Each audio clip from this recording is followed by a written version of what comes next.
right now, we've got a phenomenon, it's mainly from within the United States, that there are some very loud Catholics who oppose things that Pope Francis says and does.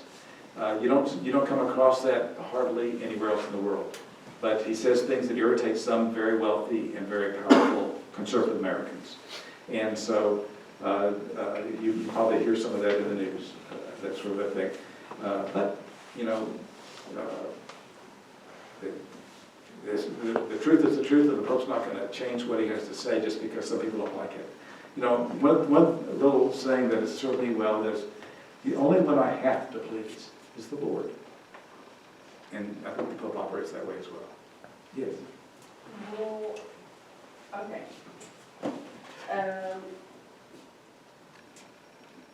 Why would a bishop or priest or any other person be defrocked? What does that mean, for those of us who may not know? And what would occur, what circumstances would occur for that to happen? And did the Pope ever come to Arkansas? I would love for the Pope to come to Arkansas, but it'd be a big procedure. Code of Canon Law. The Church is ruled by the Code of Canon Law. Okay, and the Code of Canon Law addresses every kind of situation that might arise in the life of the Church. And there are certain, they're called crimes, but of course they're crimes in church law rather than civil law. Okay, there are certain crimes that a priest or any person might commit that carry with them penal sanctions. Okay? In other words, punishments. And some of them are so grave that if it were a priest that would do it, then one of the possible punishments is reduction to lay state. And criminal abuse of minors would be one of those. And that's what we saw with Cardinal McCarrick. Desecration of the Blessed Sacrament might be another one. Murder might be another one. Or, attacking the Pope might be one. You know, there'd be a series of things, and not every wrong deed carries with it. Of course, there has to be a decision also whether to apply that particular punishment depending on the remorse of the person, or whether something needs to be done to protect society from this person, or this person is no danger to anybody anymore. You know, so you could have a penal trial or a canonical trial, and one of the possible penalties could be defrocking. Now, there are also priests who want to leave the ministry and petition removal from ministry because they want to get married. That's the usual reason. And so that would not be the result of a punishment, but be rather an act of mercy in the sense of that the person has requested this. And Can they remove themselves, you know, like you said, on voluntary request to be not a priest anymore, and still be a Catholic? Oh, yeah.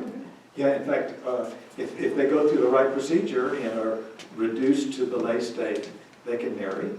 And, you know, there would be some restrictions on what they could do, so that, like, they may not be able to be permitted to continue to live in the parish that they had been pastor of, just in order to not create a situation of scandal or confusion, you know, that sort of thing.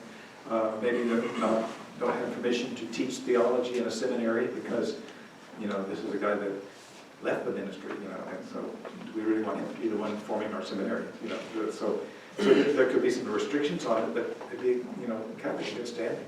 And there's some very good examples of former priests that continue to serve the church real well in a different way. Yes?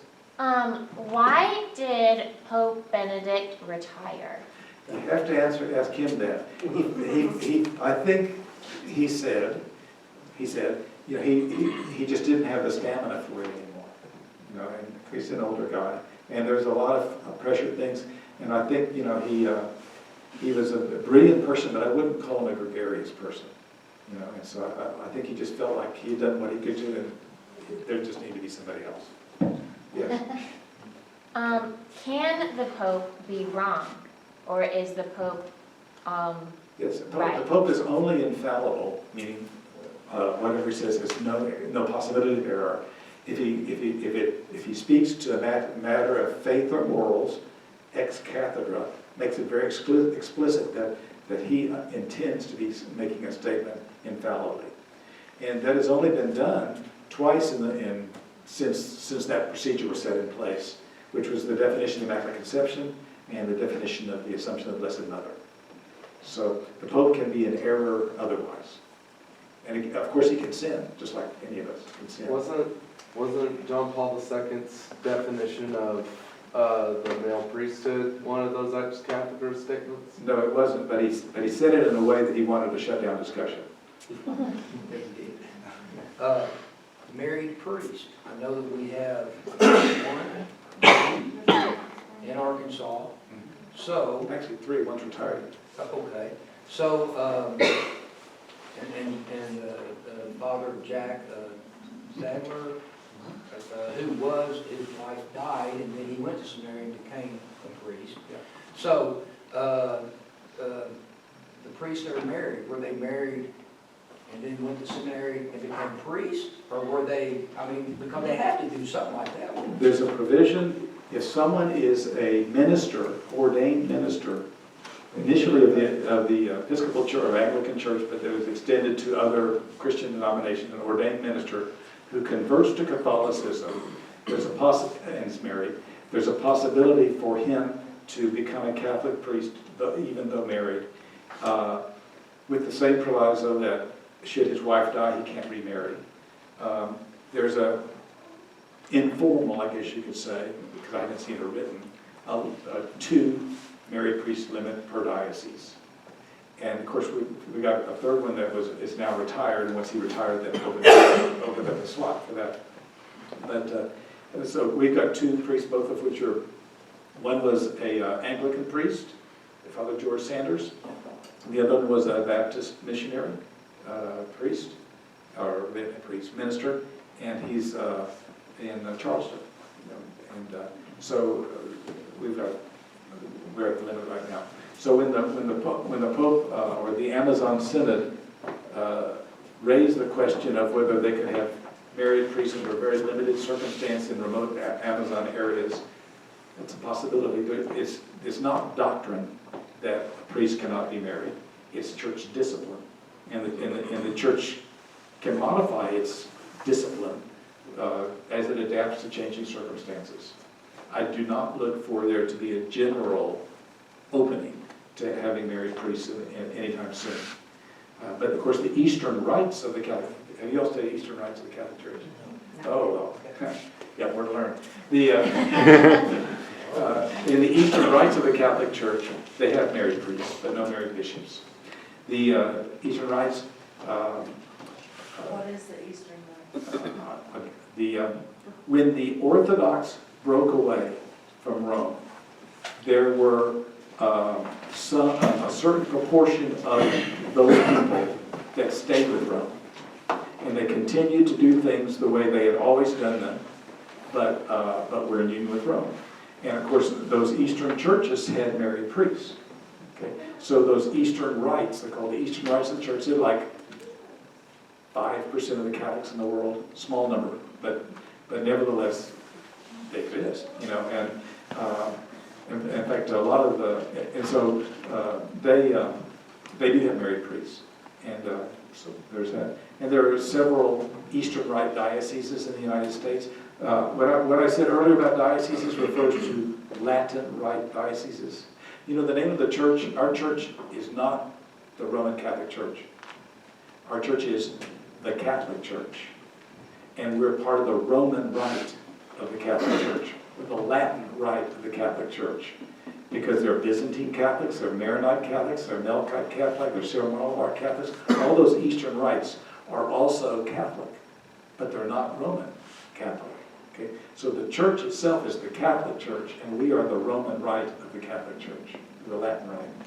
And so there are more Eastern Rite dioceses that overlap the Latin Rite dioceses. Okay, and in the United States, there's maybe, I don't know, 10, 12 Eastern Rite dioceses. Some rites have only one diocese for the whole country, and some have 2 or 3 dioceses for their. So to say that every Catholic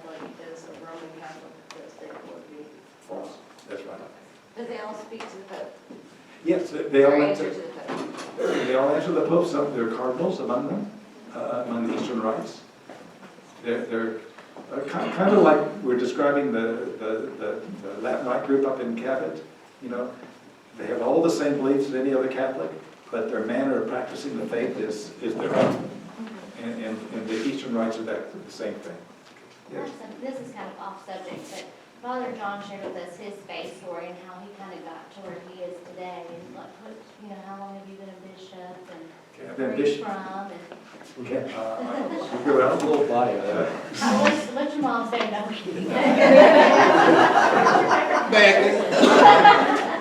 well, I was born in Fort Worth, Texas. When I was 6 years old, I reached the age of reason. We moved out of Texas.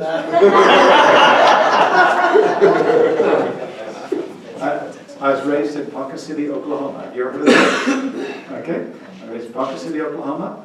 And an unusual thing in my family is one of my grandfathers is a convert from Judaism.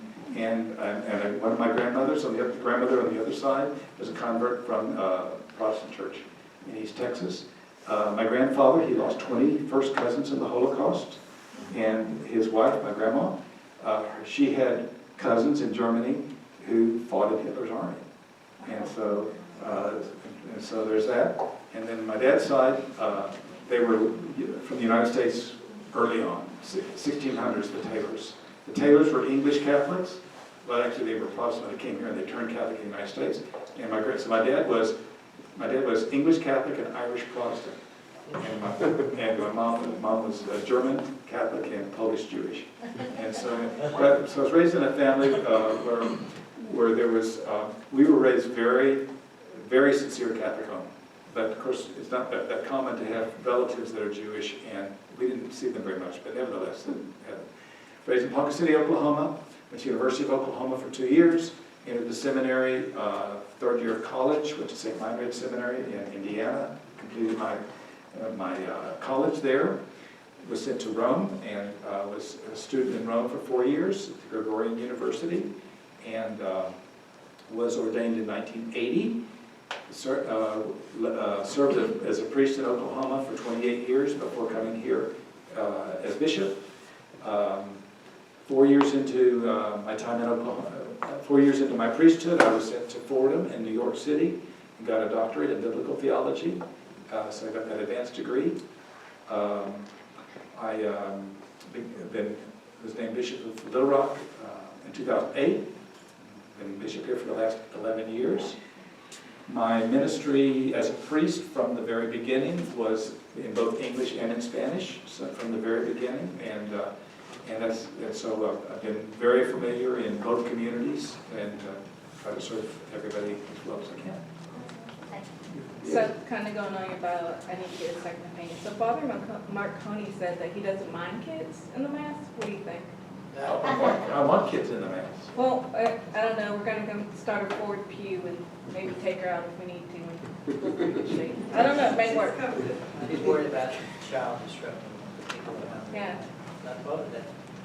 To God's ears and plus we as a community should be up in these young families. So. You know, I spent a summer serving in Kenya, and the kids at Mass were really well behaved there, and I discovered why. They're nursing all during Mass. The